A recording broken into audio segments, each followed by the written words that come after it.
Hello and welcome to APP to APP virtual lectures.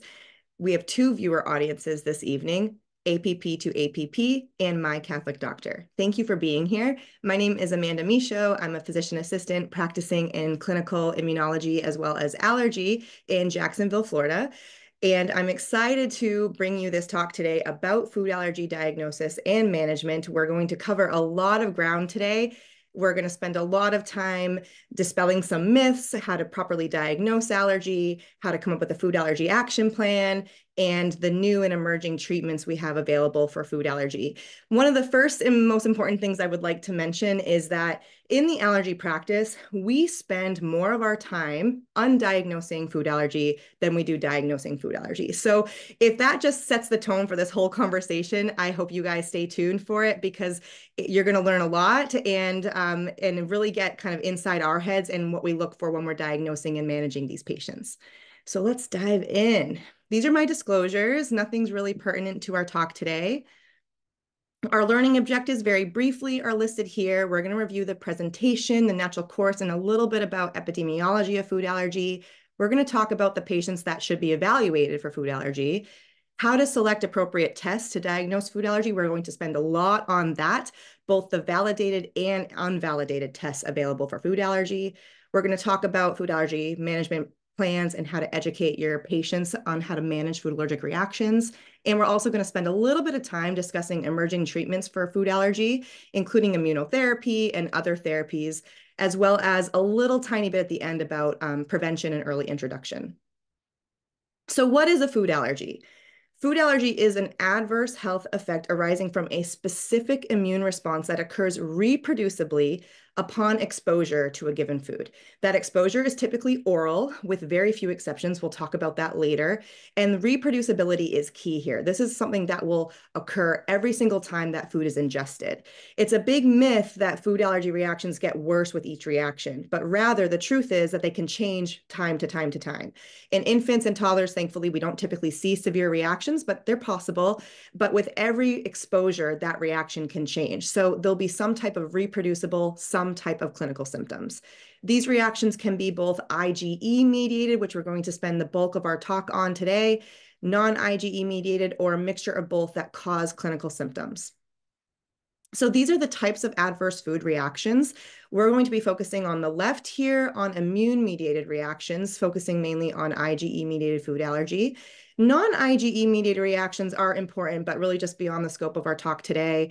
These include things like food protein-induced enterocolitis or FPIES, and mixed non-IgE and IgE conditions like eosinophilic GI disease, which are very important and really could have their own separate lectures, but really beyond what we can cover today. And then we have those non-immune mediated, which are typically known as food intolerances, that we have either a poor understanding of their mechanism or their metabolic or pharmacologic kind of side effects that we don't really quite always understand. We're not going to talk a lot about that today, but it's still considered an adverse food reaction. So when we look at those immunological food reactions, we have our IgE-mediated food reactions, systemic allergic reactions, which can progress in severity to anaphylaxis. So we'll spend so much time talking about that. Then we have oral allergy syndrome, or something also called food pollen syndrome, which I will mention in another slide or two. That's a very important type of food allergy that we can see develop later in life and is actually becoming quite common. And then we've got our mixed features, our eosinophilic GI disease primarily, and then those non-IgE mediated conditions. I just want to mention a little bit about FPIES before we move on, because this is actually also increasing in prevalence, just like IgE-mediated food allergies.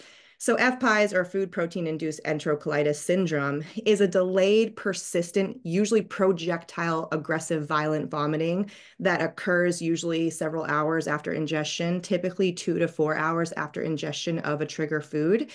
And it's usually developing in infancy. And the most common foods involved are cow's milk or soy. A lot of these infants and babies will have previously tolerated the food and then suddenly develop this switch to FPIES as well. And most children do outgrow this. We can also see solid food FPIES. Typically, those are with grains and oats, but also fruits and nuts as well. Adult onset FPIES is not terribly common, but when we do see it, it's usually shellfish induced. So I just wanted to touch base on that. This is a condition that is increasing in prevalence as well and is often misdiagnosed as a viral gastroenteritis, and very, very important that these patients get the right diagnosis. It's not IgE-mediated. Epinephrine does not treat these reactions, and thankfully there are no fatalities reported related to this condition, but it's just important to know that that is a real immune-mediated food reaction. So IgE-mediated food allergy, those reactions are reproducible and they occur within minutes, typically up to 2 hours of ingestion of a food. It's unusual to have it beyond 30 minutes to an hour, but technically within 2 hours, it still falls within that window of what could be considered IgE-mediated. And reactions can range from mild to severe, all the way to anaphylaxis, which is obviously the most severe. It's a misconception that people can have either mild food allergies or severe food allergies. Every food allergy is severe, and there can be a myriad of other things involved in that patient's life that can make the reaction be more severe one day as compared to the next day. And we'll talk a little bit about that as well. So there's no such thing as a mild or a severe food allergy. Well, rather, there's no such thing as a mild food allergy. They're all severe. They're all severe. They all need to be considered severe because even if a patient has been historically what we call a high threshold responder, where they can have trace reactions or trace exposures that really cause mild reactions, they can, with the perfect kind of combination of cofactors and other problems going on, can actually have a severe reaction. So we'll talk a little bit more about that in a little bit. So those typical symptoms that we see are typically involving some type of cutaneous symptoms like urticaria or angioedema and itching. Over 90% of food allergic reactions will have hives or urticaria. We see respiratory involvement, especially in our asthmatic patients. They'll have cough, wheeze, shortness of breath accompanying those reactions, and then more severe symptoms leading to cardiovascular conditions as well developing. A lot of GI symptoms like vomiting or abdominal cramping in our female patients will often see really severe uterine cramps as a sign of anaphylactic or systemic allergic reactions. And then neurologically, of course, we can see severe symptoms like loss of consciousness, but we also have this anxiety or what we call sense of doom that can be very, very real. And if you're experienced in treating allergic food reactions or allergic reactions and anaphylaxis in general, we almost always develop some clinical gestalt where we can just eyeball a patient and know that patient's having anaphylaxis because they just have this look on their face. Something's not right, and they really struggle to describe the symptoms. And that sense of doom is very, very real and very, very commonly something that we see in practice when we see anaphylactic reactions. So a little bit on oral allergy syndrome or food pollen allergy syndrome or pollen food syndrome. It has a few different names, with oral allergy syndrome being the most common presentation and the most common term used. This is a very common type of late onset food allergy. And late onset food allergy in the allergy world is really like school age or older. We're not necessarily talking about adults here.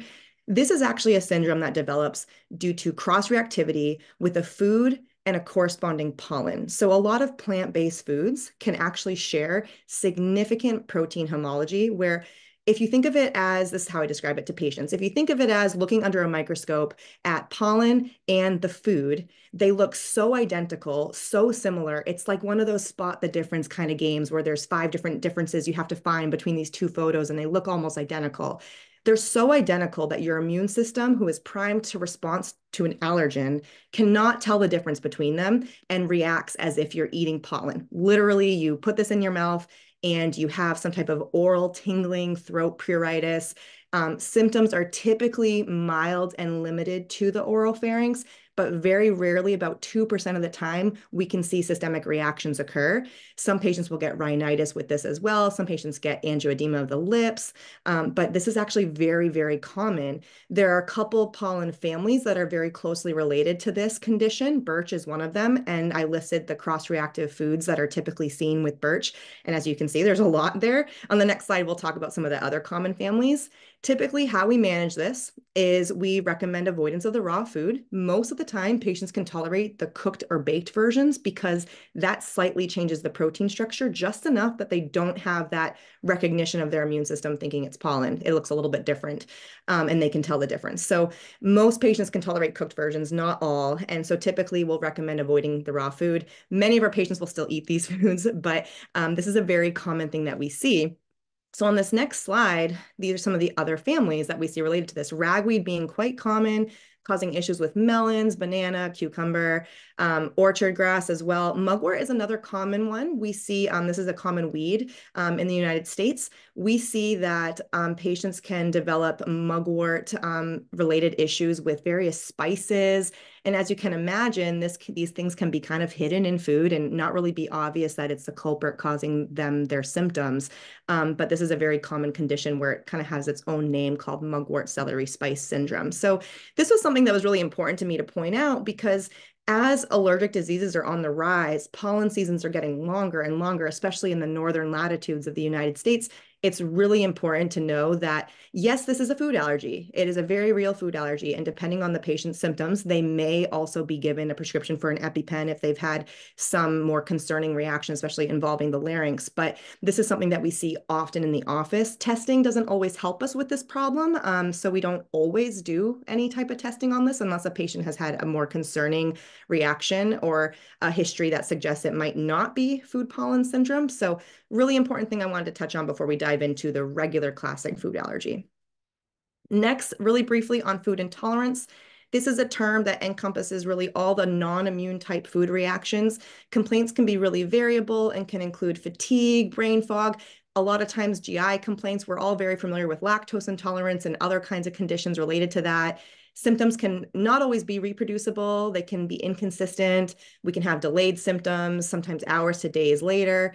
There's no validated panel to diagnose food intolerances. So that's one of the key points we're going to drive home. You're going to hear that over and over again in this talk, that there is no panel to diagnose food intolerances. The mechanisms are usually poorly understood. We know that these symptoms can be very, very severe. However, there's no test that can help us diagnose what food is causing the problem besides avoiding that food and trial introduction and elimination diets. So just a touch on that before we dive in.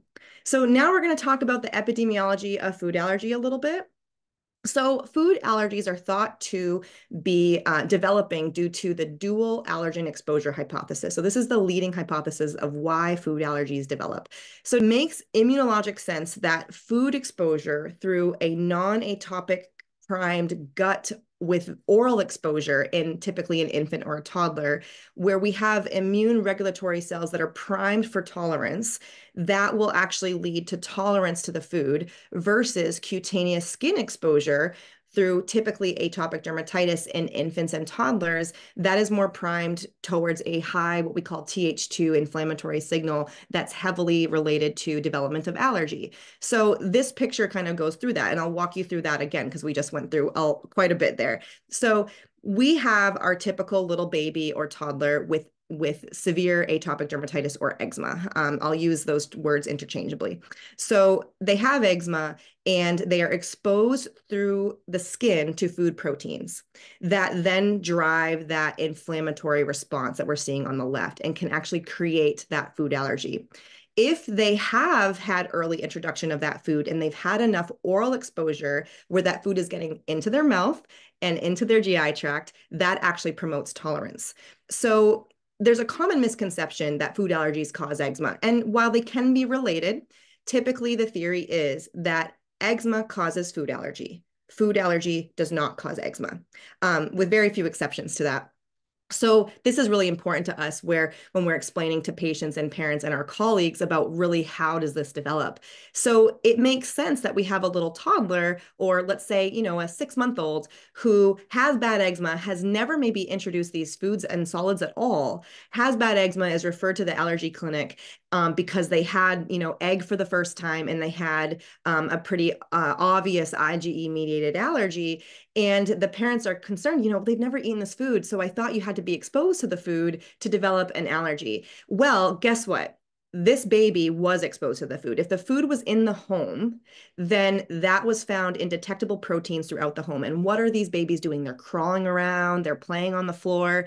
there are many studies that tell us that there's detectable food proteins, including peanut, in all parts of the house, and in homes that contain these foods. So these kiddos are actually getting exposed through the faulty skin barrier related to their eczema, and they're developing the allergy before they even have oral introduction of that food. So this is kind of that leading theory. And then there's been many studies that tell us that infants with eczema are high risk. We'll talk a lot about that later on, but this is the general leading theory of how food allergies develop. Now, there are some people that don't have bad eczema that develop food allergy as well, but this is the leading theory behind all of that science. So something I wanted to touch on before we dive into the prevalence. So looking at prevalence, food allergy affects up to 10% of children and 8% of adults. You'll see different estimates based on different study populations. Self-reports are much higher. So when we do self-reports, where it's just a survey that's sent out to the mass population about if they have a food allergy or not, many people will report that they do when they actually don't. And it's our job to give them the right education about that. Adult onset food allergy is actually seen in 15% of adults with food allergy. And typically, if we have adult onset food allergy, it's shellfish. That's the major culprit there. Over half of them will have shellfish allergy. Prevalence is increasing over the last several decades. There are a lot of reasons for that and a lot of theories, which we won't get into today.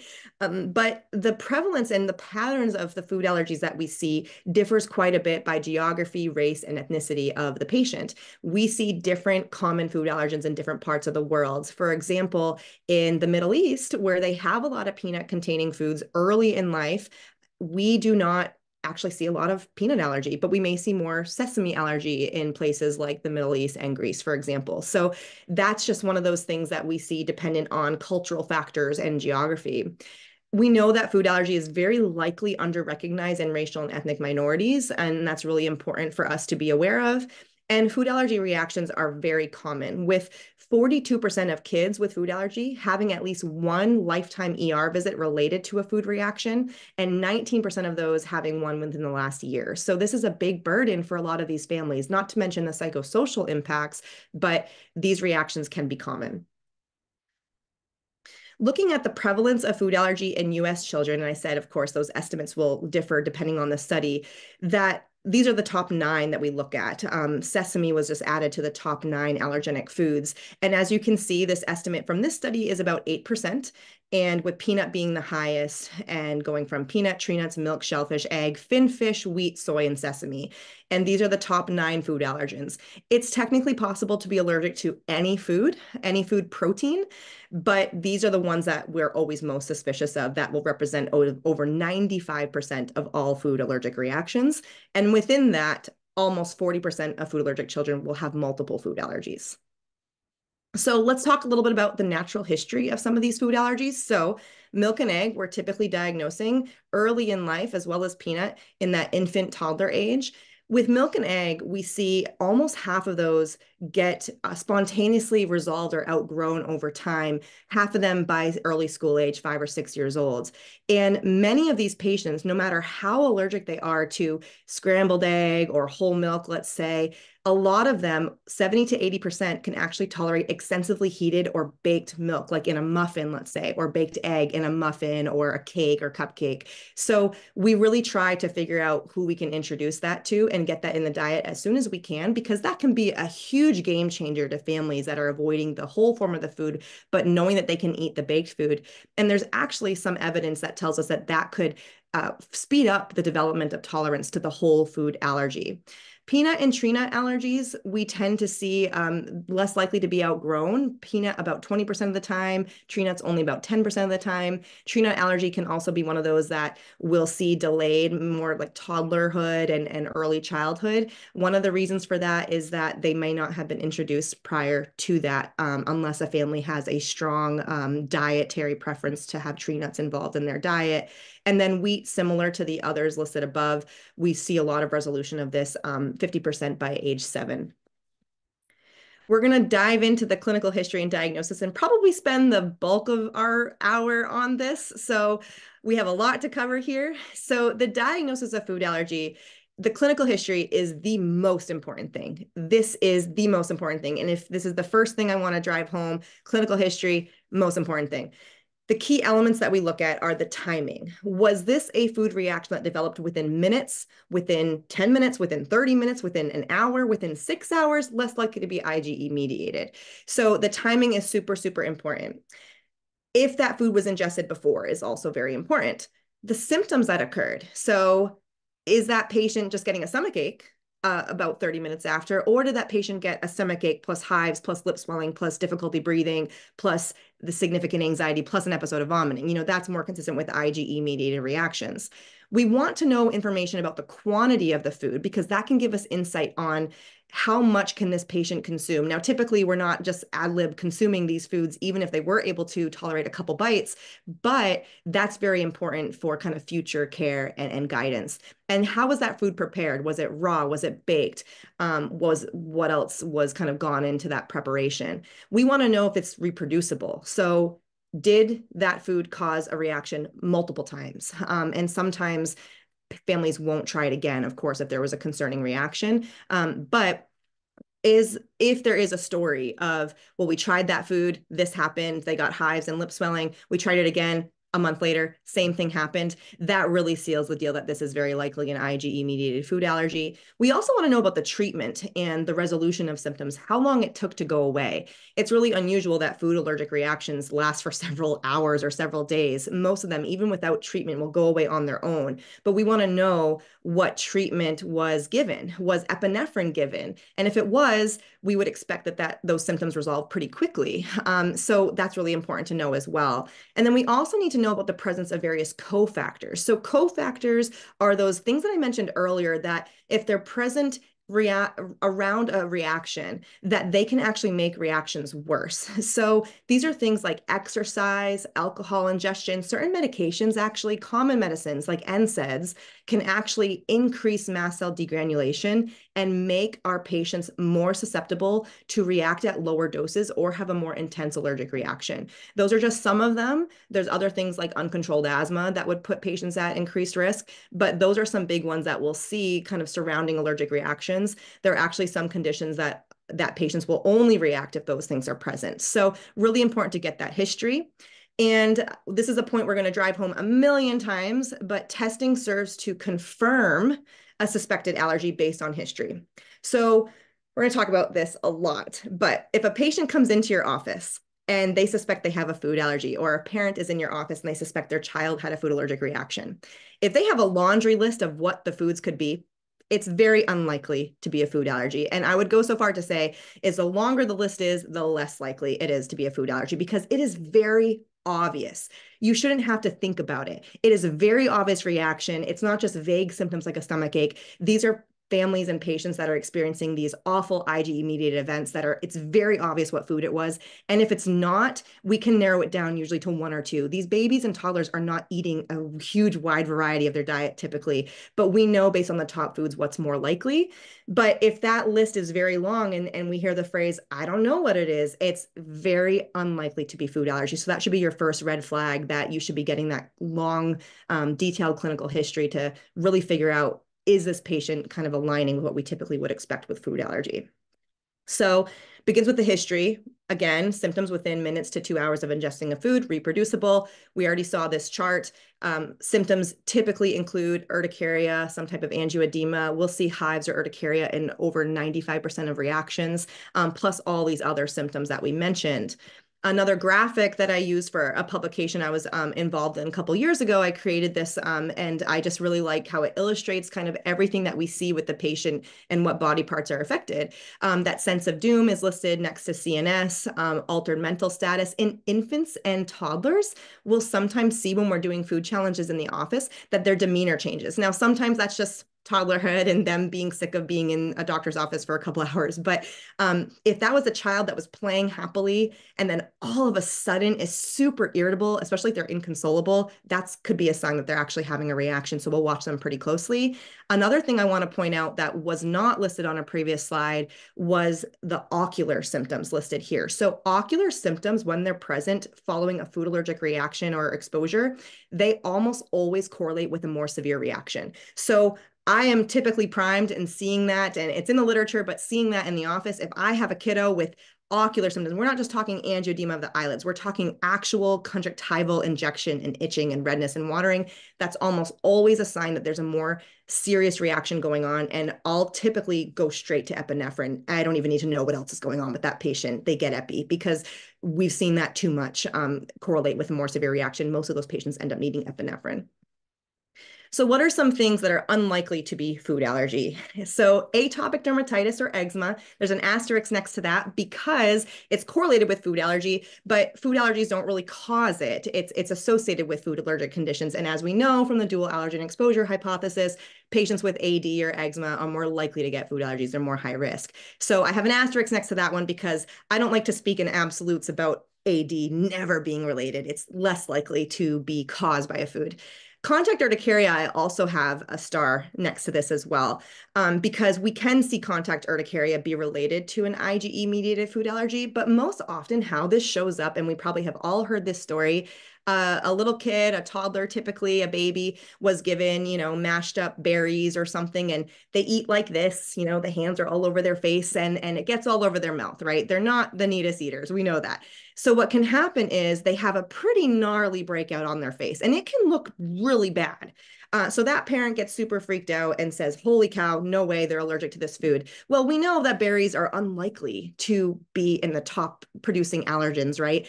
And what we do know is that the acidic nature of some of these foods can actually just cause skin to break out, especially if you have a really young child with very sensitive skin. So most of the time, this is not an IgE-mediated food allergy. And I'll typically ask parents two questions. Did they love the food? Because kiddos, if they're allergic, they're also typically feeling something inside their mouth as well, and they will have a natural aversion to that food. I can't tell you how many times I've diagnosed food allergy just based on a parent telling me he's always refused eggs, he's always refused that. So if they liked it and they kept eating it, then they're very unlikely to be allergic. But we understand why the food was then withheld until they had further evaluation.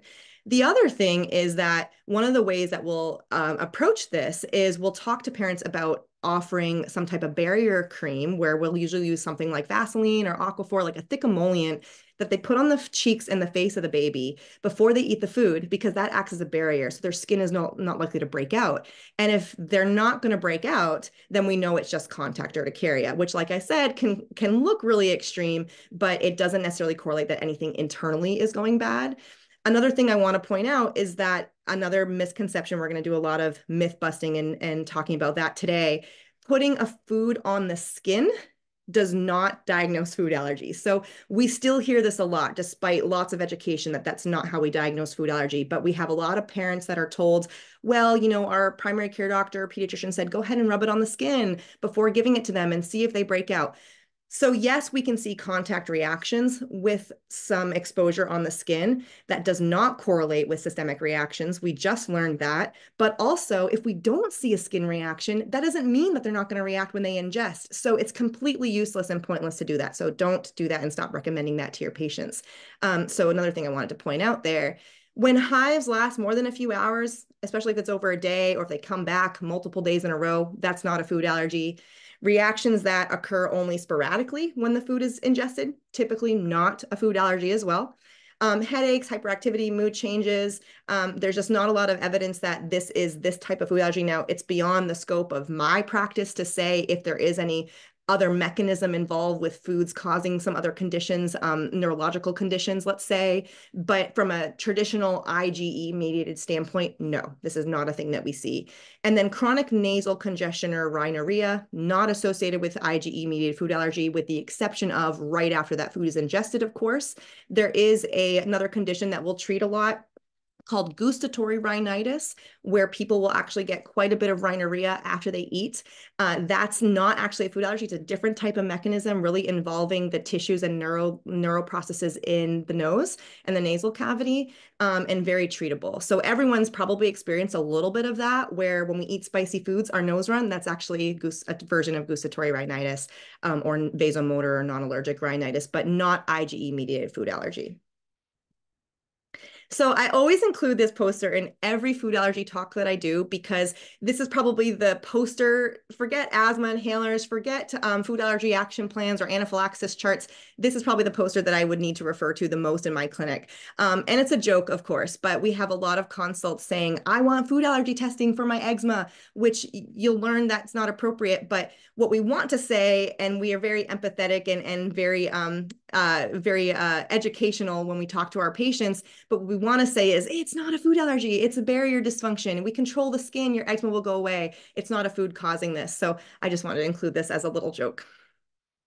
All right, diagnostics in food allergy. So we've got skin prick testing, we've got serum-specific IgE testing, we've got IgE component testing, and then we have our gold standard oral food challenge. Typically, a double-blind, placebo-controlled food challenge is the gold standard to diagnose a food allergy, but we often do not have to go that far because we use our clinical history plus testing results to confirm a food allergy, but we'll talk about all of these. So both skin prick testing and serum IgE testing, which used to be called RAS testing based on the radioabsorbent assay test that was done, that's an outdated term, so it's IgE testing. That's what we call it now. So RAS is an old term, but really when people use that term, they're referring to IgE testing now. They are tools that show IgE-mediated sensitivity to a particular food, but a positive test does not equal food allergy. So we need that history.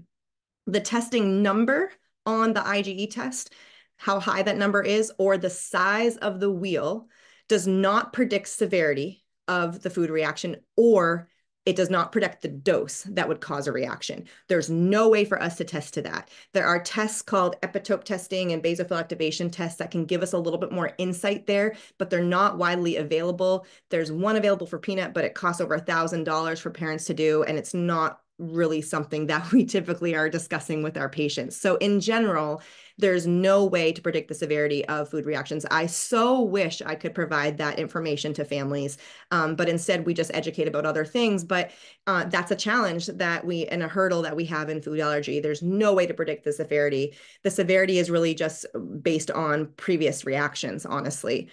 Testing should only be done to the foods of concern, and panel testing should never, ever, ever, ever be ordered. There is zero clinical indication to ever order a full food panel. They can cause more harm than good. We'll talk more about that in a little bit. And no matter what type of testing we see, serum IgE testing or skin prick testing, there's poor specificity and poor reliable positive predictive values, but high sensitivity. So what that means for those of you that don't remember statistics from our undergrads, poor specificity means that a positive, we see a lot of false positives, basically. Negatives, we don't see a lot of false negatives. We tend to really trust negatives. So that's really comforting when we see a negative test. The NIAID guidelines recommend that skin prick testing and serum IgE testing are only done in where there's a history of suspicious for food allergy, IgE-mediated food allergy, but the skin prick test alone cannot be considered diagnostic of food allergy, and the serum IgE testing alone is not diagnostic of food allergy. These are not screening tests. They do not tell us yes or no. They really need the history, and full food panels often do more harm than good, and we'll talk a lot more about that. So this is my disclaimer slide. This is probably the most important slide in this entire talk before we dive into more specifics about skin testing and IgE testing. Broad food panels should never, ever be ordered. It's easy. You've got a patient in your office, a worried parent, you click order, you're running behind, you've got 3 patients waiting to see you. It's easy to just click full food panel. Please stop doing it. Just order the foods of concern. And if you don't know what foods caused it, then now you know that it's very unlikely to be a food allergy. Send them to us and we can give them the guidance there. There's no clinical indication, no diagnosis that warrants ordering full food panels, period, full stop. It's against the guidelines and the standard of care. They are not screening tests and they can be harmful. And I want to highlight this here. Full food panels can be extremely harmful. And a lot of people might roll their eyes or balk at this statement, but they can be. And I'll tell you why. So we can have an infant who has bad eczema, for example. They have a full food panel done. Guess what? Babies with bad eczema, they pop up positive to every food. That family now has to wait till they see a specialist and have no idea what they can feed their child. They might be going to very expensive elemental formulas in the meantime because they don't know what else to feed their kid. There's significant stress. There's growth concerns. There are literally cases of kiddos getting significant vitamin deficiencies like scurvy or kwashiorkor because of unnecessary food avoidance.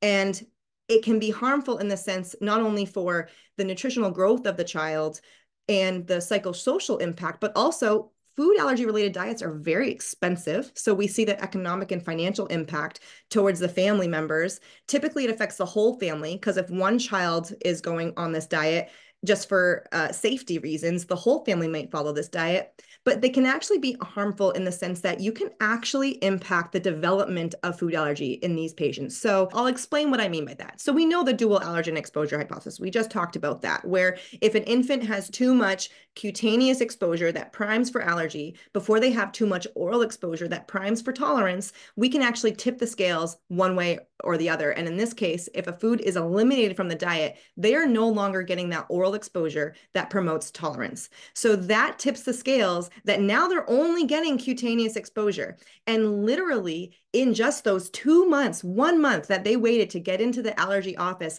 they can become IgE allergic when they weren't. So they have a provider who did a full food panel, who told them they were allergic and pulled the food, even though there was no other history, no hives, no lip swelling, no difficulty breathing, nothing else that suggested IgE allergy. Now that food's out of the diet, and we have a child now who was not going to ever have an anaphylactic food reaction, maybe, most likely. Now they have IgE-mediated food allergy. We see this all the time, guys. It's a big deal. So you've got a kiddo, a family who's already stressed out. They're waiting to see a specialist. They don't know what to feed their kid. And guess what? You ordering a full food panel caused them to get IgE-mediated food allergy for the rest of their life, most likely, especially if we're talking about peanut. That's a high likelihood of not remitting spontaneously over time. So I know this might be difficult to hear, and there's a lot of emotion surrounding this, but I cannot stress this enough. It can be harmful. You can literally alter the course of someone's life and their entire family's life. This is a big deal. So we need to stop ordering full food panels. They are extremely harmful. They should never be ordered. That's all I have to say about that for now. So how early in life can skin testing be completed? This is another big misconception that we address all the time in the allergy practice. We often have delayed referrals to our practice from whichever, primary care or pediatrics because of the reason, when I ask families like, gosh, why didn't you come in sooner, when this all started? And we'll be told, oh, well, our provider said that we couldn't do skin testing until 4 years old, until 2 years old, until 6 years old. We've heard it all over. It's ridiculous. You know how early we can do skin testing? We literally can do skin testing in the delivery room. We can do skin testing on newborns. We don't have to. There's no clinical indication to need to do this usually, but we can do skin testing as early as we need to. And because early intervention is very important in these babies, we do not want to see a delay in referral to our office. The earliest I've done skin testing is on about a 12-week-old in a patient who was high risk, who needed the screening test before we introduced peanut, and we were able to introduce that at 4 months, just a month after we did the skin test. So if you suspect they have a food allergy, do not delay allergy referral. And even if we choose for whatever reason not to do skin testing at the first visit, we can do it later. We can still get the story and still give really good guidance here. So skin testing, any age. So how does skin prick testing work? We take the allergenic extract, it's applied to the surface of the skin via a skin prick. It's like a little plastic toothpick device that we typically use. And that area is observed for 15 minutes. When that 15-minute timer goes off, we come in and we measure the wheal and the flare, as notated in this photo here, the wheal being the little hive there, and then the flare being the surrounding erythema. This actually measures IgE bound to cutaneous mast cells by causing mast cell degranulation on the surface of the skin. And we know that that can just be positive and false positives. We see that all the time. We talked about how there's poor specificity for both skin testing and IgE testing, but this is typically what we're measuring here, this IgE on cutaneous mast cells in the skin. In general, a wheal greater than or equal to 3 millimeters is considered positive, but again, does not always mean allergy. The larger the skin test is, means nothing about severity, but the larger the skin test is, makes it more likely that it's a true allergy. And a negative test, like we talked about, is very reliable. So we're really happy when we see negatives. We really do trust them. Serum-specific IgE testing is a little bit different. It detects the presence of food-specific IgE antibodies in the serum by taking the patient's serum and kind of mixing it up with the food there. It could be more useful than skin prick testing when we're using predictive cutoff values, which we'll get to in a second. But these reports have a lot of flaws as well. So these classes, so if you've ever seen one of these full food reports, because you're not going to order them anymore, so they're going to be ordered by another provider. But if you ever see these come in, you're going to see that there's this number that's listed, right? And none of these are especially high. There's really not much on this patient's full food panel that we know she didn't need, but there's not much that really stands out to me as super concerning. But these class levels that are reported on labs, we don't know why they're there, okay? They don't mean anything. They don't mean anything. So we'll have patients that will say to us, oh, I'm a class 4 to this, I'm a class 3 to that. That means nothing to us. We really need to see the number itself. So the KU per liter that's reported here. What's very interesting is that the cutoff points are typically 0.35 of what's considered negative versus positive.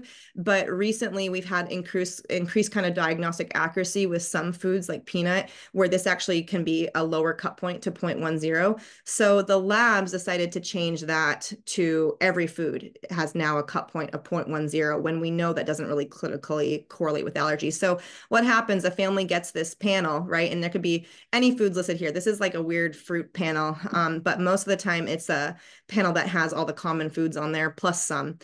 And what'll happen is there's a bright red bold H or exclamation point next to that number, and then it has a class number, and then that patient's terrified or that parent's terrified to introduce the food. So this is just part of the stress of doing these panels that aren't indicated. But when we see these kind of results, they don't matter. When I see a patient that comes in with a full food panel, I don't care. I want the history first, and then I'll look at this. And we know that most of this is hogwash and doesn't really mean anything to us because a food panel is never indicated.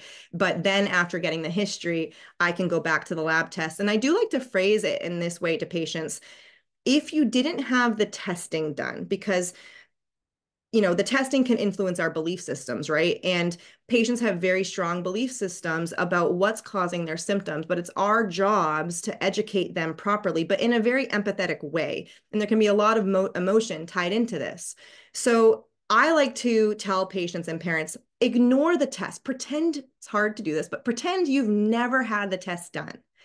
What would be your suspicion? And, sometimes they'll tell me, I have no idea, right? And then we know it's probably not a food allergy. Sometimes they'll tell me, egg. Egg's the only one I'm concerned about in my son.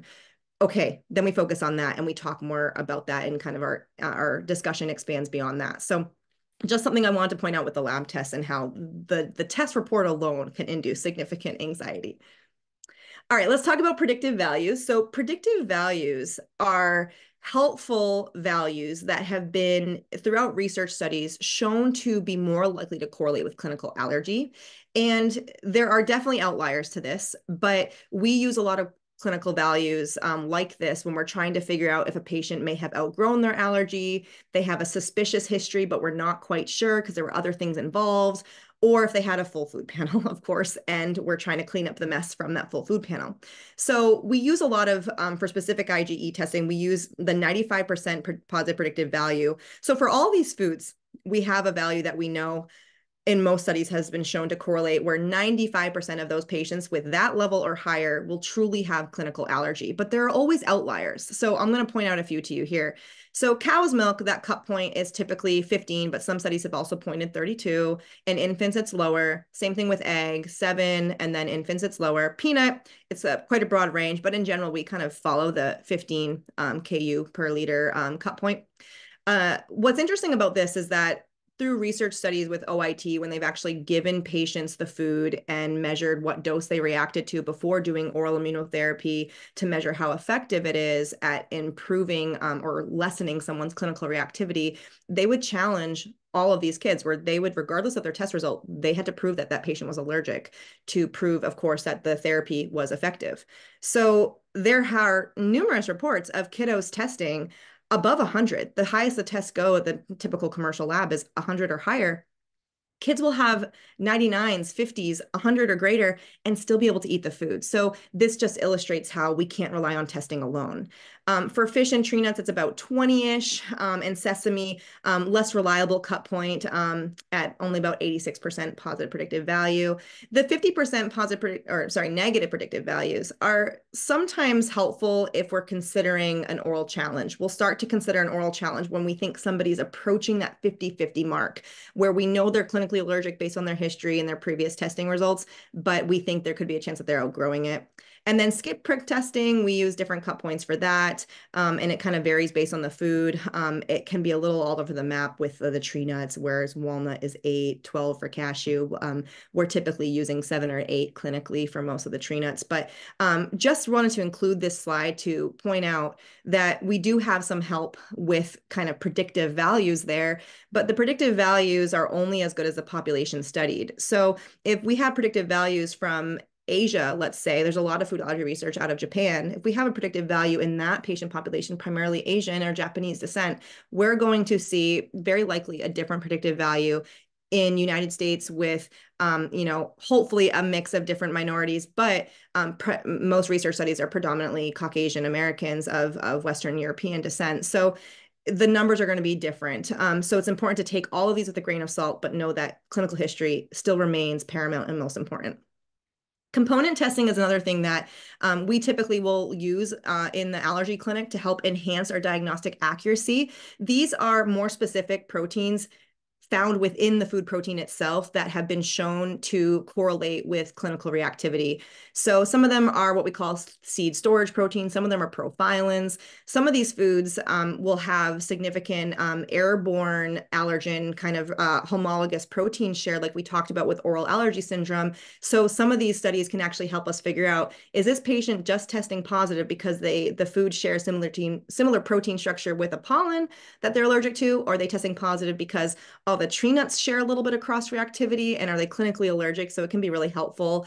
This is slightly outdated. What's now available as well is sesame components, which we use a lot because sesame testing is not super reliable. So I use a lot in my practice. I love components. But this also can help us figure out if for egg and milk, if they can tolerate the baked version of that food. So we use these cut points a lot to kind of give us a little bit more diagnostic insight. But sometimes just based on history and the initial test alone, that's all we need. All right, oral food challenge, they're the gold standard for the diagnosis of food allergy. They need to be performed at centers that are comfortable with handling anaphylaxis, so typically the allergy clinics and hospital-based clinics as well. And the gold standard is actually the double-blind, placebo-controlled oral food challenge. But in the real world, we're typically doing what we call open food challenges, where the double-blind one, of course, if you remember from randomized controlled trials and reading the literature, double-blind is when both the practitioner and the patient do not know what they're getting. Single blind is when only the patient doesn't know what they're getting. And open is when everyone knows what you're getting. So they bring in the food and we introduce it in increments. We'll talk a little bit about how that works. We do single blind studies when we think that someone may have reacted, but we don't see physical symptoms, let's say. So a good example would be if there's significant anxiety involved in eating the food. You've got, an 8-year-old that you think might have outgrown their peanut allergy, but they've been told their whole life to avoid this, and they've been very fearful of allergic reactions. They might even remember having a very severe allergic reaction. So it sometimes can play a big role, the anxiety part of this, in these food challenges. So what we'll typically do in those scenarios, we'll start with an open challenge. And if we think that the patient had reported symptoms, but we don't see anything physically, their vital signs are stable, we don't see any overt signs of allergic reaction, objective signs, let's say, but the patient's reporting something, let's say, sometimes it can be throat irritation, something that's a little nonspecific, but we can't see. Then we'll sometimes stop the challenge. Sometimes we'll keep going. We'll talk it out. But in those instances where we think anxiety could play a big role, we'll do a single blinded challenge where we'll mix up the food and mask the taste and odor with something else. And there's a lot of publications that kind of help with these practical aspects of that. The main reasons to do a food challenge is to determine whether the wrong food is the cause of the symptoms or the right cause, actual cause of the symptoms, to prove that a food is not the cause of symptoms. So we do that a lot. We have a lot of patients that come to us with a full food panel done. Typically, we know they don't have clinical food allergy, but even in our adult patients, they're very fearful about reintroducing this food. So to add to another harm is the financial burden and time, work lost because of them coming into our office to do these time-consuming oral food challenges because they are scared to eat the food. And we never want a patient to be afraid to introduce a food. When we hear stories about patients going to the ER to feed their kid a food that they could have an allergic reaction to and sitting in the ER parking lot just in case, that's ridiculous. We'd rather just do it in the office. So another reason why food panels should not be done, because there's that huge fear that can kind of be interpreted based on those results. And that patient is now afraid to introduce it at home, even though we know in all the evidence and in our hearts that that patient's going to be fine.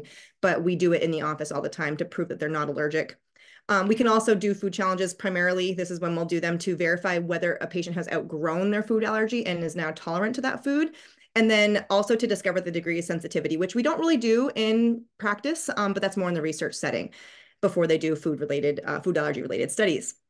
But really, the decision to undergo a food challenge is a combination of the history and diagnostic testing and ultimately a shared decision. And that's obviously a big buzzword phrase that we hear a lot. But really, there are some instances where we know that a patient may not be allergic. We want to introduce it. They've had very low level equivocal testing, let's say. And we really encourage them to do it because that can offer the freedom that they didn't previously have, and they don't have to worry about eating that food. But in some situations, that's not that meaningful to a family. And I'll give you an example. Let's say somebody has cashew and pistachio allergy. They often coexist. They're very closely related. They're pretty much like sibling nuts. So they'll typically coexist, and a patient with cashew pistachio allergy may decide to go their whole life avoiding all tree nuts. And even though they know they may not be allergic to tree nuts, and that's fine if that's not affecting their quality of life in an adverse way outside of the norm with food allergy. But in those instances, that patient may never care about eating tree nuts because they just prefer to avoid all tree nuts. And it's not going to add significant value to that patient's life to do that challenge other than knowing I can eat this food. But in the real world, as they navigate life with their food allergy, they're still going to prefer to avoid all nuts because that keeps them safe from cross-contamination or things like that. So that's just kind of a practical tip of sometimes we'll get patients referred to do food challenges, and sometimes it's just not practical to have them come in the office, spend 3 hours of their time, miss school, parents miss work, when it doesn't really matter to them. We always encourage it because we ultimately are the clinicians that want to know for sure, but a lot of times they'll forego it, and that's up to them. So food challenges, like I said, we typically do open oral food challenges. It's the most commonly used type in the clinical setting where they know what they're getting, we know what they're getting. We typically take the age-appropriate serving size of the food and then cut it into kind of chunks as notated here below. Most of the time we're doing the 4-dose protocol. So when we do oral food challenges, we're usually pretty confident that the patient's going to do well. We've been humbled, of course, by having some reactions in the office multiple times, but we typically do think they're going to do quite well. So we'll cut that dose into chunks as kind of notated by this graph here. So let's say they're bringing in a muffin for a baked muffin challenge. We'll give them the recipe to follow ahead of time, and we'll give them a 1/12 of that muffin, followed by a 1/6, followed by a 1/4, and then a 1/2, and then monitor them for 1 hour after the last dose to monitor for any allergic reaction. Sometimes if they have had a history of delayed reactions, we'll keep them a little bit longer. The 6-dose protocol is when we might have a little bit heightened concern that the patient might react. And this may be in a situation where the family is very motivated to do the challenge, but their testing results are a little bit more suspicious. This could be a food allergy based on their history. So we'll often follow the 6-dose protocol for maybe more concerning histories. Also, I'm in Jacksonville. We have a strong, very high level of military population here. And for children or kids, rather, to enroll in the military, they actually will often have to do an oral food challenge in the office, even if we know their clinical history reports or suggests that they are truly allergic and their testing confirms that. But the military, before they can enroll, will often require us to do some type of test to see really at what level do they react. So for those patients, when we're really suspicious that they're going to react, we will just do the 6-dose protocol, give them a super teeny tiny amount because we have strong suspicion that they will have some symptoms, and that just keeps them safer. So unproven or disproven tests for food allergy. We're going to be on the slide for a while because this is super, super important. All these tests listed here are huge scams. And I would go so far to say that even allergy testing that seems legitimate, that's done by a non-allergist or a practitioner that's not under the oversight of a board-certified allergist, is inappropriate. And so we're going to go through some of these. So IgG testing is a test that claims that can diagnose food sensitivities. There are a lot of brands out there, but Everlywell is the big one that is everywhere. You can find it at the market at Target. You can find it on Amazon, and they market that they can find the reason for all of these myriad of complaints and things related to obvious food intolerance. And what IgG testing is, what's really interesting about IgG testing is that it actually is a marker of tolerance. So when we do food allergy studies and we monitor if somebody is becoming tolerant to their food through oral immunotherapy, let's take a kiddo with peanut allergy, for example. Their IgE, their allergic allergy antibody to peanut, will actually decrease over time as they have introduced the peanut and becoming a little bit tolerant to that food, but their IgG rises because they're becoming tolerant to that food. So IgG means nothing except for you've been exposed to that at some point in time. And guess what? You also may be tolerant to that food. We know there's no pathology that it really diagnoses besides just giving a marker of exposure and tolerance. So what happens is these tests are done. A patient comes in with this huge kind of map of or printout of all of these tests, and sometimes they want me to interpret them, and I just throw them in the trash. Honestly, it's a complete scam. But I'm nice about at least explaining why this test is not indicated or legitimate, and I explain that all to them, and a lot of times they very much understand. But these tests are extremely expensive. They cost hundreds of dollars and also lead to unnecessary stress, financial burden, anxiety, extra doctor's visits to confirm things, that fear, all those things we already talked about. Everlywell is probably the most well-known brand, but there are a lot out there. Full disclosure, I've been blacklisted from Everlywell because I have come after them on social media and written letters to them about how it's not evidence-based. Most of the allergy societies have also done. There are some class action lawsuits involving them, and there are also moves to kind of ban these products from being available to the general public. So if that doesn't tell you anything, I don't know what will. So moving on.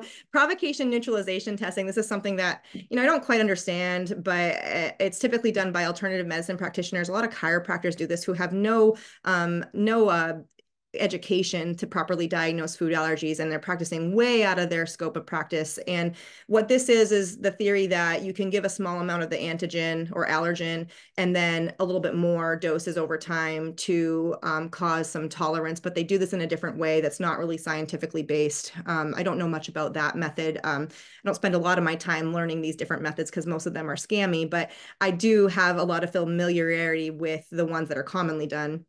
Intradermal food testing is when we actually take the food extract, or other providers take the food extract and put it underneath the surface of the skin to try to elicit a response. This is actually very dangerous. If somebody does truly have an IgE-mediated allergy, they can have a systemic allergic reaction to this. So that also, just like we know regular skin testing or IgE testing panels are not indicative of food allergy, this does not prove anything either. LCAT testing, it's an acronym. I don't recall exactly what those letters mean, but the way this testing is done, they mix a patient's serum with white blood cells and measure the change in white blood cell volume. And they tell you that that is related to these foods that you're ingesting, that's increasing white blood cell activity. And, even though that process, they'll kind of give you a value and on a lab report, and even though that process seems like legitimate, there's no actual data or science that tells us that a change in white blood cells is pathologic in any way. Our immune systems respond to things all the time, good and bad. So that doesn't correlate with any actual food allergy pathology. They have done numerous studies. I left the full reference at the bottom of this slide, so you guys can look at one of the best reviews of this.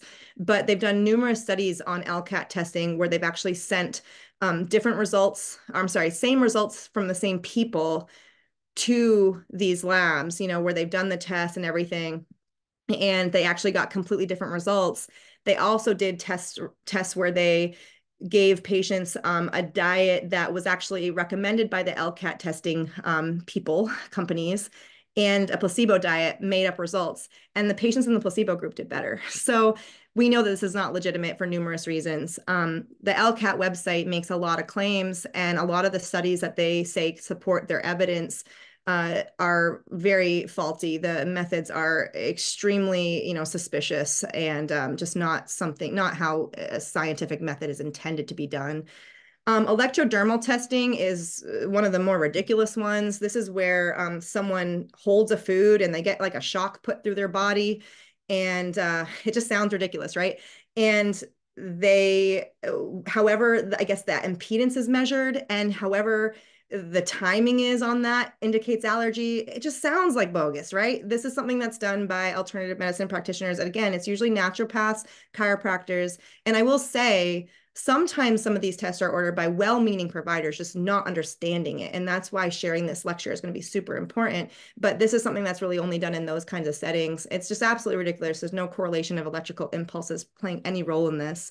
Applied kinesiology or muscle testing is my absolute favorite. This is where you hold a vial of the food and you put your arms out like this in a T, and then the practitioner pushes down on your arms.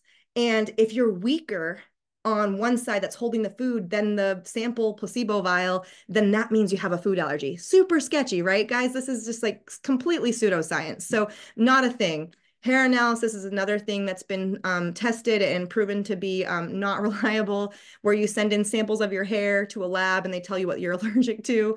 They have also done studies on this where they've sent the same person's hair samples to the same lab and got under different names and aliases and got different results. It's just completely, there's no science behind any of these things. And of course, on this list, we could add in full food panels, obviously. And I would also add in any testing done by a non-allergy group is always very suspicious as well. We don't know where they're getting their extracts from. We don't know what their training is. It's just preferable to see an allergist or allergy provider. So a lot on this slide, and a lot to digest. And again, this can be a very emotionally charging subject because there are a lot of providers that do this out there and make a lot of bold claims, but they're complete scams. So please stay away from these. All right, moving on to management of food allergy. So in general management principles of food allergy is avoidance of the food allergen. This has an asterisk next to it because we'll talk about situations where we may not fully avoid the food allergen. One of those situations you've learned about already, like oral allergy syndrome. Some patients can still eat the food, especially in cooked form. We want to ensure that nutritional needs are met, especially in littles with multiple food allergies. So almost all of my patients with milk allergy at a young age, they get referred to a dietitian. We really want to make sure it's a registered dietitian and not someone that says they're a nutritionist. Of course, many nutritionists are RDs, but we do not want to refer to someone who claims to be a nutritionist and only did like a 400-hour degree online where they got a certificate and they're just not qualified to help in these scenarios. So refer to dietary for some help. And in patients with poor growth, eating disorders that can develop in patients with food allergies, and especially those infants with multiple food allergies, that's very important, especially if it's a very important early life nutrient-rich food like milk, wheat, egg. Those are important to consider referral to a dietitian. Sometimes a dietitian just sees them once and says, yeah, I think this family's good. Other times they do provide ongoing care. Education is big, so educating the patient on how to use their epinephrine auto-injector, how to recognize allergic reactions, cross-contamination, label reading, true actual risk of allergic reactions, all these things we'll talk about in a little bit. Risk assessment for severe or fatal outcomes. So patients that are at risk of a more severe or fatal outcome, thankfully, thank goodness, fatal food allergic reactions are extremely uncommon. We'll see some data on, I think, the next slide about this. But it's what everyone's biggest fear is, of course, parents and patients with food allergy. But there are some things that predispose patients to be at risk for especially severe or fatal outcomes. And those are patients with uncontrolled asthma, situations where there was a delayed use of epinephrine, if a patient has a prior life-threatening reaction, but also the most important group here with the highest rates of severe outcomes are our adolescent and young adult populations. There are numerous reasons why we can see this, but these are typically our high school, college age kids with food allergy. There's this sense of invincibility a lot in these patients. They don't remember, it's been so long they've been avoiding their food, and it might have been when they were an infant. They don't remember how bad the reaction was. They've been fine for years, haven't had any exposures that triggered reactions, which is great. But we see a lot of risk-taking behavior at this age. And of course, sometimes it's a social thing. There's a social stigma. They don't want to carry their epinephrine auto-injector. Sometimes it's because they're engaging in other risk-taking behaviors like drinking or just poor decision-making overall. A lot of survey data has been done on adolescents and young adults with food allergy, and you would be shocked to hear how many people do not carry their epinephrine auto-injector. But also how many people have knowingly ingested their allergen for fear of social stigma if they talked about having a food allergy. So we really need to make sure we're counseling these patients properly. Many of these patients don't really engage with us much in the office, of course, when we see them, but it's really important that you talk to the patient about this because they're used to hearing it from their parents. We know how that can be. But if we as a provider say, hey, you just got to carry this, these are the things that we're worried about, and you just have that point blank discussion with them, that can be extremely important and potentially could save a life. We also want to make sure they have a food allergy emergency action plan. We'll talk about that as well. And then prescriptions and access to their epinephrine auto-injectors. So for avoidance, we recommend complete avoidance of the food allergen with those exceptions in pollen food syndrome and patients who can maybe tolerate the baked products containing egg or milk. And of course, another exception here are patients undergoing food oral immunotherapy, which we'll talk about in a little bit. The Food Allergen Labeling and Consumer Protection Act was established in 2004 and requires that the 9 major food allergens, it used to be 8, but now we added sesame, the 9 major food allergens need to be clearly labeled in bold in layman's terms. It can't say whey or casein. It has to say milk in bold and capital letters. Every country has kind of different rules with this, but in the US, it's the top 9 that we talked about earlier. We also need to caution our families and patients about the advisory warning labels. This always blows everyone's mind, but those labels may contain processed in a facility, made on share equipment. They mean nothing. And they're really just like lawyer speak for like, hey, heads up, this could have trace exposure, but they mean nothing. And there's been numerous studies that tell us that a lot of these products can have trace exposure to the food, with that presence of that food allergen being common. Peanut in 7% of those things that say may contain or process in a facility with peanut, and milk being a whopping 42%. What's great is that the majority of our patients that have a food allergy, thankfully, do not react to super trace amounts. But this is still a risk. So whether avoidance of these products with these labels is really necessary is quite debatable. And it's kind of like a thing where we discuss with families and we just inform them that it's a risk. I have numerous patients that do not avoid these foods. I have had a peanut allergy my whole life. I eat these foods as well. Obviously, being in my field, I have higher self-efficacy at managing a reaction, but a lot of that goes into this discussion. It's a very nuanced discussion, but the biggest thing is that we need to make sure our families know that there is risk with this. And then cross-contamination, dessert and ice cream shots, buffets, bakeries, Asian restaurants, especially if they have tree nut or shellfish allergy, anything with shared equipment like fryers, that's where we can see some cross-contamination. Ice cream parlors are notorious. Places that make like smoothies and shakes, those are also high risk. So our patients, especially with like milk and tree nut allergies, need to be very aware about that as well. So our food allergy emergency action plan is intended to provide guidance for medication administration based on the patient's symptoms and their history, and this should be really reviewed annually by their provider. We can also recommend emergency identification bracelets for those patients in case they were ever found, down related to a reaction or out and about with somebody or with nobody that knows their food allergy exists. There are several allergy action plans available. We probably most widely used is this one from FAIR, which is the Food Allergy and Anaphylaxis Food Allergy Research and Education website, fairfoodallergy.org, cited here below. But there's numerous. Every school district also seems to have one, but we provide this to every patient every year that has food allergy, as well as our newly diagnosed. And it goes through if the patient has asthma, if they're more high risk for a severe reaction, what are those severe symptoms? When does epi need to be given immediately? When can we just monitor and maybe give an antihistamine? And we also have the ability to check if we know a patient has especially severe reactions with very trace exposure.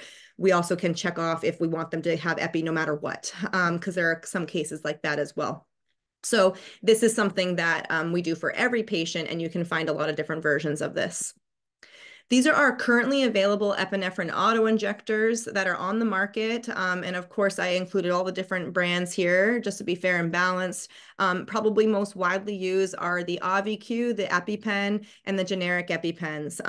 Auvi-Q has 3 different doses, so it has a smaller dose for babies that are less than 31 pounds that really don't need such a high dose of epi, but that higher dose that's found in the others isn't harmful per se, but it's just maybe a little too much for those babies. They all have slightly different directions. Auvi-Q also talks to you. So we have a lot of families that prefer that one because it just gives them a little bit more freedom that wherever they go, anyone can open the Auvi-Q and use it properly. I've literally had a 4-year-old in the office open a sample trainer device and do it perfect, exactly just like the instructions said. But all of these contain epinephrine. We really don't ultimately care which one a patient gets, as long as it's something that they're comfortable using, they know how to use, and is accessible to them. There are alternatives to epinephrine auto-injectors probably coming soon, needle-free options. I listed this chart here. I'm not going to go through it in detail, but there are a lot of limitations to the current epinephrine auto-injectors. We know that our patients don't always carry them. We know that they're quite bulky and large. We know that people are needle phobic and don't want to use it and are fearful of using it. There's a lot of different reasons why we have limitations and issues with them. So probably the one coming out soon are the intranasal epinephrine devices. These have been submitted to the FDA. The FDA wanted a little bit more data. They submitted more data. So probably coming soon. And what's very interesting is that they have been shown to have faster and better pharmacokinetic profiles than injectable epi, which is crazy to think intranasally that we would see that. And then transdermal and sublingual epi are also being studied. I'm not really quite aware of any of those studies because they're probably going to be a while till those actually come to market, but the intranasal ones will be coming soon. It's yet to be determined if this will really truly replace needle options, but it looks pretty promising. So we'll see. Stay tuned. So how do we treat anaphylaxis? Epinephrine is the only treatment for anaphylaxis. Antihistamines don't do anything for anaphylaxis. Oftentimes, if a patient had a systemic reaction, they feel like they got better 30 minutes after taking a Benadryl. It's not the Benadryl that did that. Guess what? That doesn't work that fast. It's just that the reaction went away on its own. It's really important that we educate our patients on epinephrine being first line, the only thing to stop systemic allergic reactions or anaphylaxis. Early recognition and administration of epi is super important. We use the phrase epi first, epi fast. When in doubt, just give epi. It's a benign, safe substance. There are no contraindications to giving epi. 2 doses are available in the dose packs. Typically, they come with 2. They're meant to be together, not separated. So that way, there's always a chance of needing a second one. You have that available. And that's because some people, up to 19% of infants, do need a second dose. And biphasic reactions can happen where hours after resolution, symptoms come back. That's rare, but that's why we have 2 involved. And it's supposed to be given in the outer thigh, the vastus lateralis, as indicated by this image on the top here. And then here's a patient practicing with a fake device and showing where it should be injected. So when do we give epi? When we have those severe symptoms, just like we outlined. Anytime there's cardiovascular, respiratory, or laryngeal symptoms. When you're in doubt, we recommend giving it. You can never do harm by giving epi too early or when a patient didn't need it. Sure, it's a needle. They might not love it, but you can never do harm by giving it too early. In fact, if anything, you did the right thing.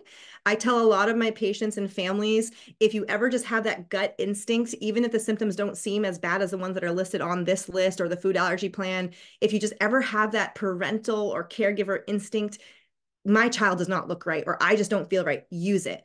Most studies indicate that when providers that are allergy trained would use epi is way before when a parent or a patient would use epi. So we know delayed administration is common, especially in the emergency department setting, which is getting quite better, but epinephrine is even underutilized in that setting. And it's very likely because they see the craziest things and they sometimes just don't think that a patient maybe warrants epinephrine, but they are in fact having a systemic allergic reaction. So there's no contraindication to IM epi, and then when in doubt, just give it.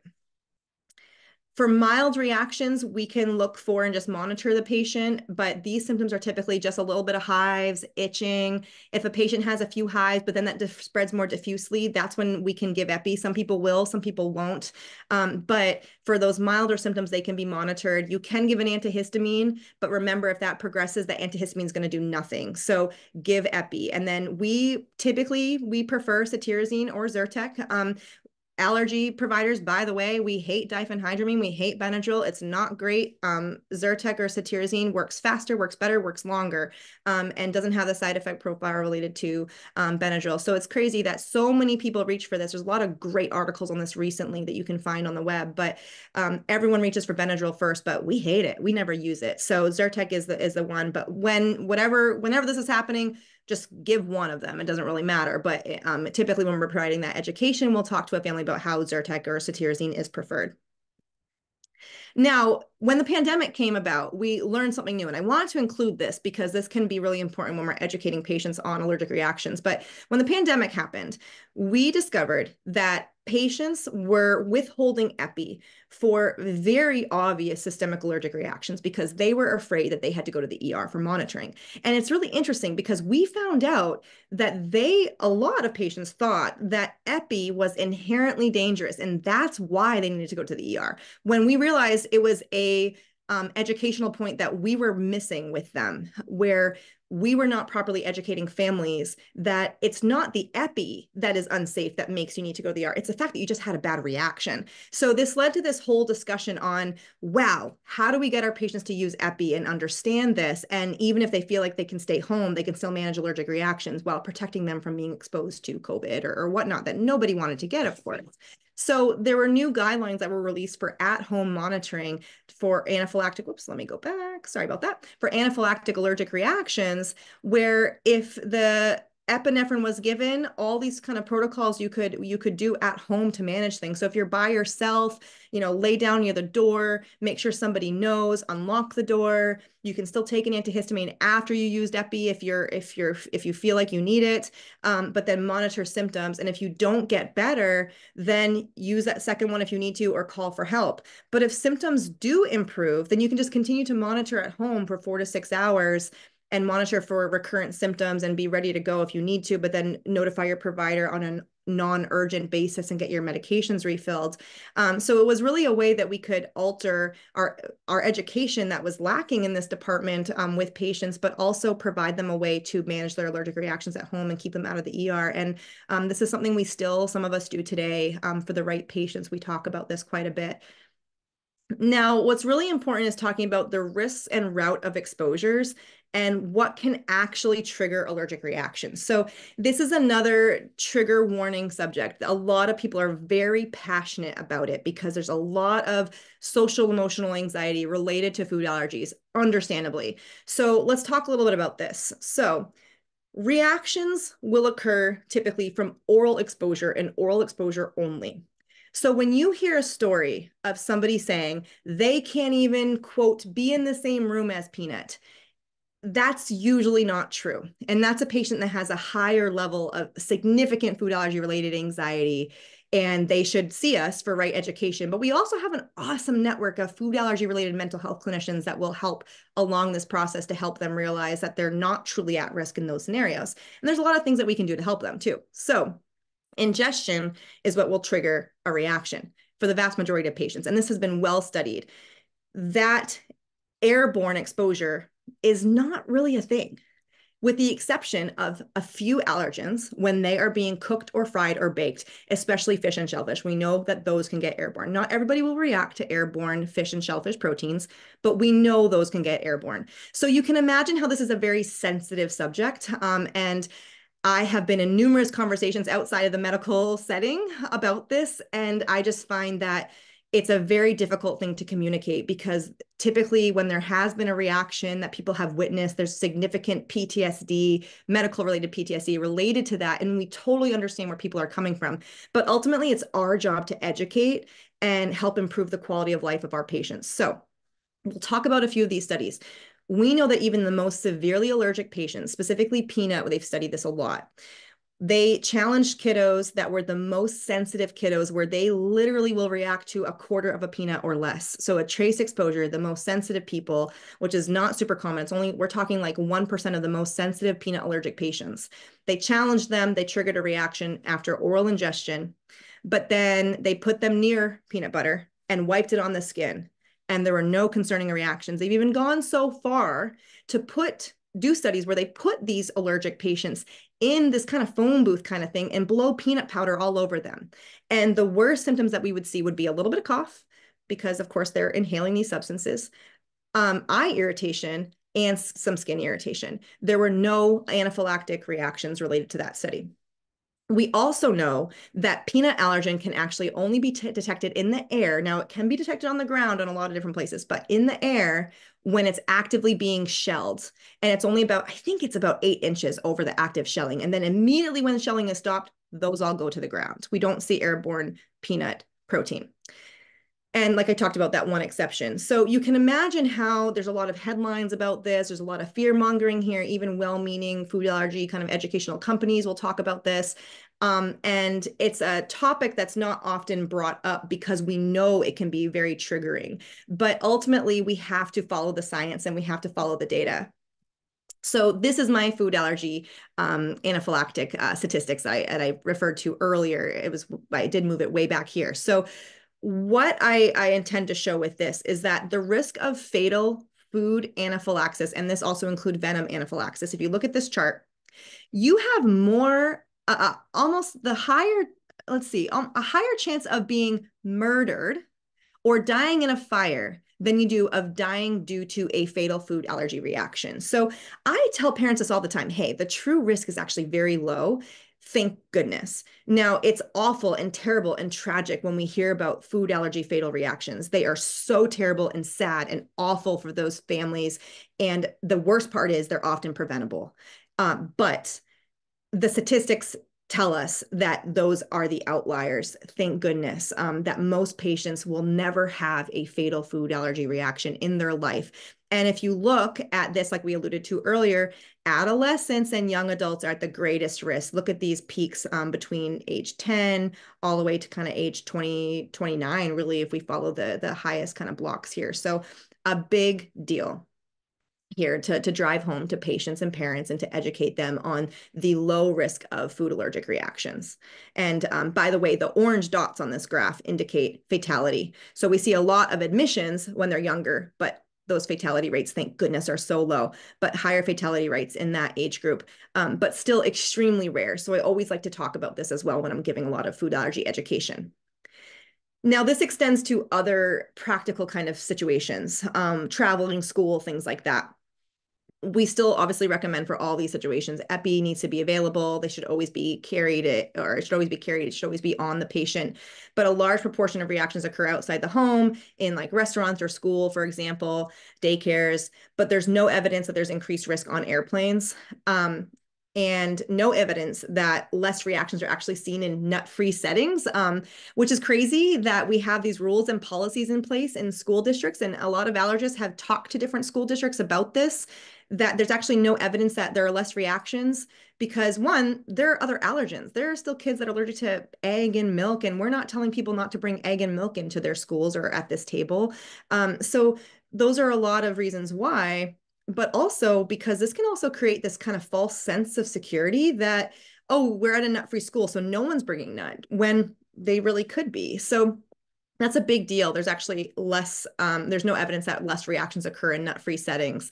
And this can also just enhance the social isolation and stigma related to food allergy, where this little kid or kids have to sit alone by themselves at a special table. It just doesn't need to be done for most situations.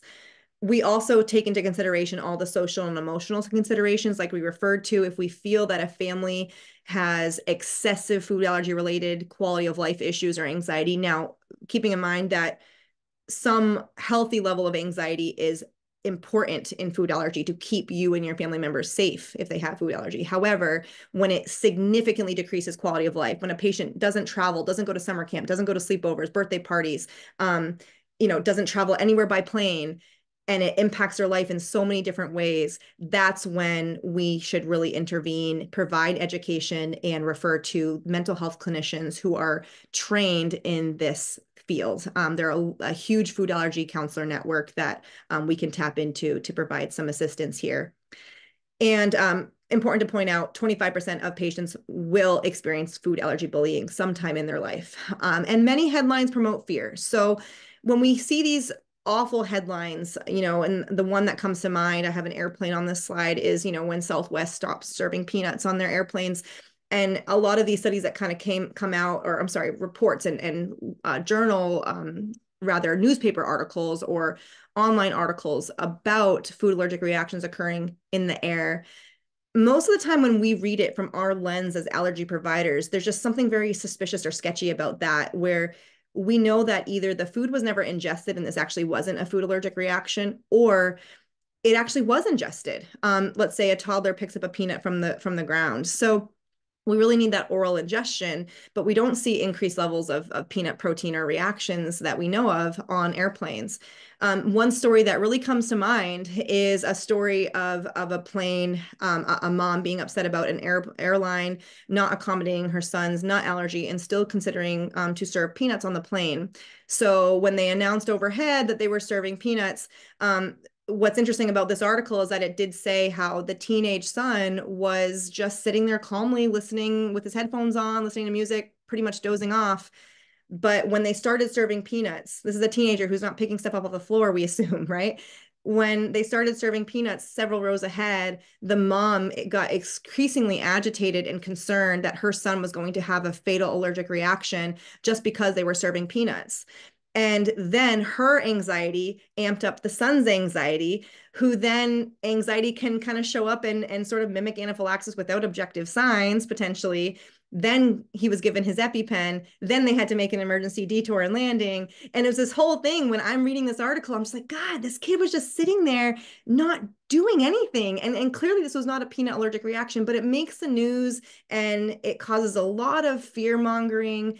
But of course, this is a very sensitive subject to families with food allergy. And I do not mean to dismiss any fears or concerns, but really just want to see if this applies to you, if you feel like you are a family with food allergy and you do have excessive fear or anxiety related to this, come and talk to us because we can help or get you to the person that can. So really important to point that out. So I think I drove that point home enough. So we'll move on.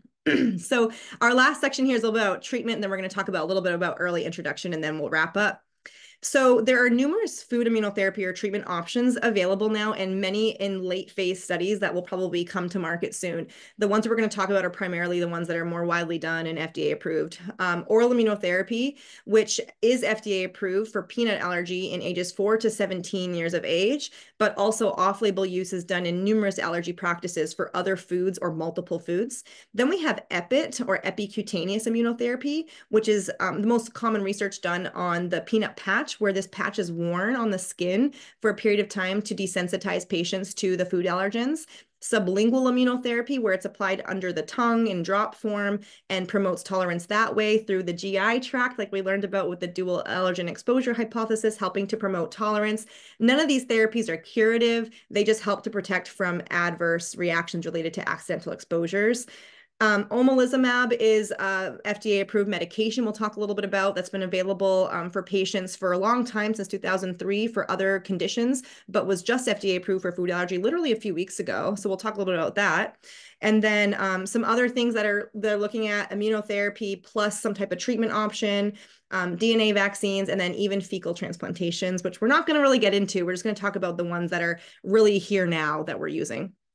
So oral immunotherapy works by giving increasing amounts of the allergen daily or over a specific period of time to induce tolerance and decrease risk of reaction and increase the threshold dose, eliciting reactions. So basically, a good way to think of this is it can help make somebody bite proof, where they could have an exposure and not have, hopefully, very mild clinical symptoms, or maybe not even have clinical symptoms related to that food ingestion. It does not allow for at-lib, willy-nilly food ingestion of that allergen. We still tell avoidance, our patients to avoid the food with the exception of their OIT dose. And it is not curative, with a small exception for very young children, which we're not doing, it's not FDA approved yet, but some people are doing in the research setting or off-label. In very young children, we can actually potentially induce something called sustained unresponsiveness, where they are no longer allergic. So we can kind of modify the disease, if you will. And the only way to know if someone has achieved that is to actually stop the treatment after doing all the work to get up there, stop the treatment, and then challenge them to the food and see if they can eat it. So the efficacy of OIT is very, very high, with 67% on this therapy in their trials. 67% of patients actually could tolerate 600 milligrams of peanut protein, which one peanut is about 250 milligrams of peanut protein. So this is a little bit more than 2 peanuts. So that is where the theory comes in, that it's going to allow to protect from trace exposures. Now, the general OIT schedule varies product to product or place to place, but in general, there's an initial dose escalation day. That's usually a day they come into the office. They're there for several hours. They get several doses of super, super tiny amounts, going up a little bit more each time with some monitoring in between doses. Then they continue that last dose at home, and they come in every 2 weeks for up dosing, where we do a higher dose in the office. Then they continue that next dose at home, and then we come in and do more up dosing, eventually getting up to maintenance, which in the FDA approved product, Palforzia peanut powder, they're mixing it with yogurt every day. They're eating that. We call the maintenance dose, and that one is about 300 milligrams, which is a little bit more than 1 peanut. So that's what they're continuing at home every day for life. And if they stop, then many patients will get their allergy back, of course, and they'll have to restart this OIT process. So it's a big process. I think a lot of people really are interested in this, but when they find out the time that goes into that, then they might decide to delay this or not do it for their child or for themselves.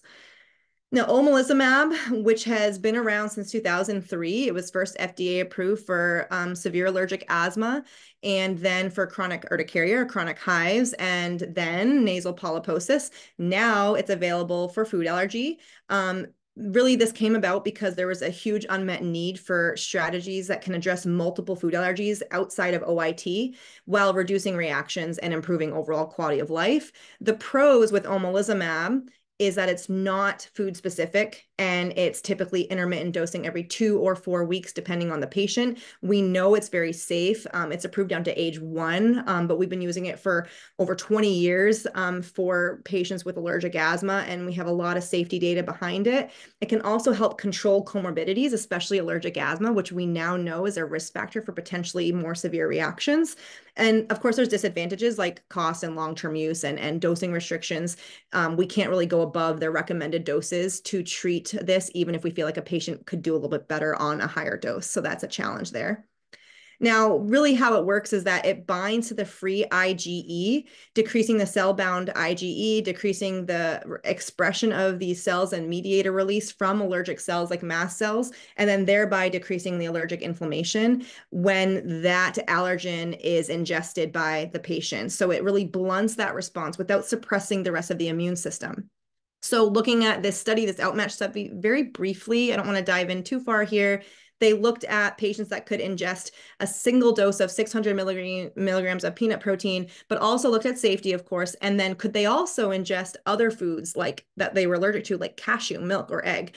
So the data actually tells us that it was hugely successful. So patients that before Xolair versus placebo, or omalizumab, I apologize, Xolair is the brand name for this, omalizumab versus placebo, 67% of them versus 6.8% were able to tolerate that threshold dose. And you can see the numbers are sky high for most of these foods that were involved as a secondary endpoint, with cashew just historically just being very difficult to treat, having a little bit of a lower number, but it's still very statistically significant. So that's just a little bit about that. This is typically a decision that we discuss with families and patients if they do want to start these therapies. There's a lot to weigh in, a lot of factors. It's a very nuanced discussion. Who do we treat really depends on the patient and family goals.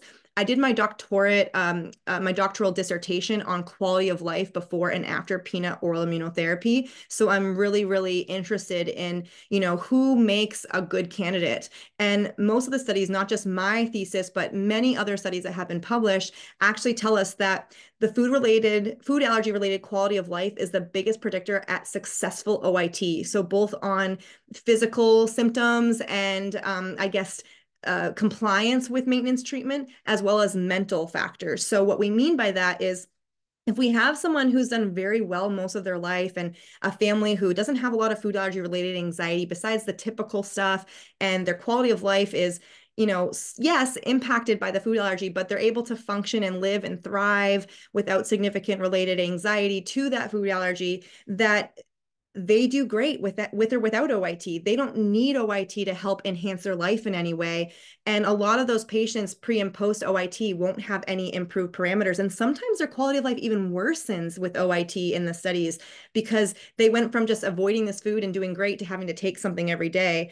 And it's important to consider both the patient and the parent's anxiety. A lot of these studies look at maternal anxiety specifically, but those can play a role in who decides to do this. But on the flip side, the patients who do the best with OIT or any type of food allergy treatment are the ones that have worse pre-treatment quality of life, where they're extremely limited, they're extremely anxious, there's a lot of stress related to the food allergy. This opens up doors to them and gives them peace of mind that their child or themselves are safe from accidental exposures.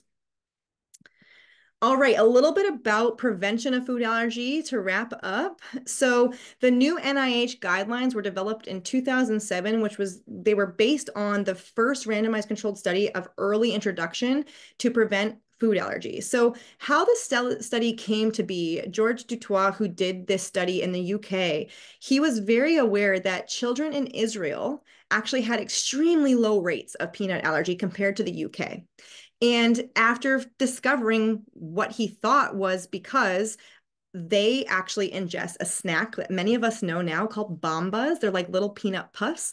They ingest the snack and peanut in their diet very early in life. And so he theorized that, wow, these kiddos don't necessarily have less atopic disease, but they're getting peanut very early, where our guidelines in the UK are to delay introduction. So is this related? So he designed a study to look at this. He introduced patients that were considered high-risk infants, so age 4 to 11 with severe eczema or egg allergy, which are both high risk for peanut allergy. And they put them in a consumption group where they ate peanut in some amount 3 times a week for 5 years, or they avoided it. And then they looked to see how many of these kids after 5 years are allergic. And in the peanut consumption group, only about 2% were found to be allergic. In the avoidance group, almost 14% were found to be allergic, with an 80% difference. So that's over 80% difference. That's huge, right? So then they came up with these new guidelines about how important it would be potentially to create new guidelines to discuss early introduction of these foods rather than withholding them. And I just, researched this recently for a project that I did. We know that despite these guidelines being out, the updated guidelines, this study came out, and then, the updated guidelines kind of followed in 2019. We know that we're not doing a great job following this from a primary care perspective. So we'll talk a little bit about that. So the current infant feeding guidelines, these are only existing for peanut, but we know this probably applies to other highly allergenic foods. Guideline 1 states if the patient has severe eczema, egg allergy, or both, that they should really be seen by us to do skin prick testing and possibly oral food challenge based on those results. But we want to introduce and intervene early. Those with mild to moderate eczema, we want to introduce peanut-containing foods around 6 months of age. They're not necessarily considered high risk. And those with no eczema and no personal history of food allergy, they can really just eat it whenever they want, but usually we'll still recommend doing it by 6 months. Now, it's important to remember that a lot of our clinicians might not feel confident discussing or diagnosing what's severe eczema versus moderate. So I'll tell patients and other providers all the time, if you're not sure, just send them, because we can still give the right guidance. So when we have that patient that has history of severe eczema egg allergy, or both, then we can look at either peanut IgE or skin prick test. If the peanut IgE is negative, we introduce it and they usually do great. If it's positive, then they should come to us for skin testing anyway. So this is where we just recommend, you know what, just send them to us and we'll do the skin test. Babies with eczema will typically pop up positive to a lot of foods, regardless on blood testing. So we prefer to do skin testing. So when we do the skin test in the office, if they have a negative result, then we'll recommend introducing the food at home. If they have significant anxiety about doing that, we'll do what we call a supervised feeding in the office, where we just give them a spoonful of peanut butter and watch them in the office, and we know that they do quite well. If it's an equivocal result, if it's a low level positive, now we know these can just be false positives, right? That risk of reaction varies quite a bit. So we'll typically do a supervised feeding in the office via an oral food challenge. We might be a little bit more cautious there. And then when it's over 8 is when we already know we're too late to intervene here from an early introduction standpoint. That patient's already allergic. So who's considered high risk? Those patients with severe atopic dermatitis or eczema. This is typically patients that require escalating strengths of topical steroids. They don't have much of a break between exacerbations of their AD, if they have a break at all. It's chronic and relapsing, ongoing, no matter what you throw at it, or they have a widespread body surface area. So those are the highest risk patients. If they have evidence of other food allergy, specifically egg allergy, they are considered high risk. Those patients with mild to moderate eczema just have a little bit more risk than the general population, and we should introduce early, but they don't necessarily need testing. A family history of atopy is another risk factor, just slightly above the general population risk, but it's important to note that having one sibling with a food allergy does not make the younger sibling at risk for food allergy just because the older sibling does. With one exception, that being that those kiddos will often have delayed introduction because their older sibling also has that food allergy. So in those homes, it's really tricky because the parents want to introduce these foods when there might already be an older sibling with that food allergy. And that older sibling might only be a toddler who doesn't know to not just grab things and put them in their mouths, right? So we'll see delayed introduction as a possible contributor here, and we can walk through families and decide who needs testing based on their risk.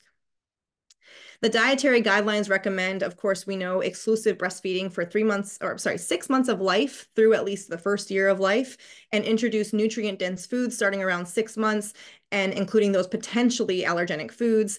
And we know that introducing those foods for most of these things can help prevent the risk of developing food allergy. And this is why unnecessary avoidance is not a good thing. And doing unnecessary testing that leads to that is a big deal. And then, of course, for peanut, recommend within 4 to 6 months in patients that are high risk for peanut allergy, really typically after referral to us. When do we start this conversation with parents? Well, early and often, as much as you can. This should be incorporated to all well child visits for all the time that our primary care or pediatric colleagues have to go over everything they need to cover. This should also be inserted in there. And I'm pleased to hear that some of the EMRs have caught up to this and actually have this as a question. But we can at least start the conversation, drop hints about this, and then as that child approaches that 4 to 6 month time frame is when we really, really, really want to have this discussion. And if patients are high risk, or if you're not sure, just send them to us. And we talked a lot about that IgE testing and how it's not helpful as a screening test. There are a lot of resources online about the practical aspects of this. What we don't want to do is medicalize feeding to babies. We don't want parents to be worried about introducing them, but there are a lot of practical considerations like, how do I know if my baby's ready? And how do I introduce this? This stuff is pretty thick. Will my child choke on this? You know, all those kind of practical things that go into this. So there are 2 websites that I typically refer patients to. Babiesfirst.org. It's actually created by FAIR, the foodallergy.org website. It's kind of like a sister website to them. It talks about how to introduce these foods. It gives you even ways to tips and tricks of ways to introduce this. And then I really like Food Allergy Canada, which also has awesome resources about how to introduce very potentially allergenic foods to your baby early, and walks through some practical tips there as well. So awesome resources there. Now, when do we refer to an allergist? So any patient, of course, that you suspect has a diagnosis of food allergy, a patient that might have difficult to control atopic dermatitis, you should refer to us as well. We can really strongly manage that. A lot of patients will get referred to derm and us for the food allergy eval, we do that all too. We do AD, we do atopic dermatitis, and studies will show it's no different than what our dermatology colleagues do. So please send them our way, especially if you think they also have food allergy. If you suspect based on history that a patient has a food allergy, but they have negative IgE testing, and you, of course, only ordered that one food in question, then refer to us as well. For high-risk patients with severe eczema or other food allergy, especially egg allergy, if we have a positive IgE test without prior introduction, which shouldn't really be happening after this talk, but if a colleague of yours, let's say, ordered serum IgE testing without a history, and you're not sure what to do with those results, please just send them our way. Of course, if there's overly concerned, worried parents or caregivers, we can provide a lot of evidence-based knowledge and tips and tricks about how to go about introducing foods, using all those resources, or even doing supervised introductions in the office if they have significant anxiety. And then, of course, ongoing follow-up and evaluation in patients that we know already have food allergy to kind of check in on things time to time. And in general, we do recommend that it's preferable to not do any testing prior to seeing us, but we understand that's not always feasible if there is a wait to get in to see us, or if parental pressure is kind of pushing you that way where you feel like you have to order something, but you know now not to do full food panels, of course. Now, my top takeaways from today's discussion is that the prevalence of food allergy is increasing, that clinical history is the most important. I hope I drilled that home enough, that testing does not always correlate with clinical allergy, that broad food panels should never be done, that epinephrine is the only treatment for anaphylactic reactions, that starting food immunotherapy or treatment is a long discussion and decision between patient, family, and providers to determine who's right for that therapy, and that early introduction of allergenic foods between 4 to 6 months can prevent allergy. And that's all I have. If you guys have any questions, feel free to reach out to me. You can email me here, and I'd be happy to discuss anything. Thank you so much.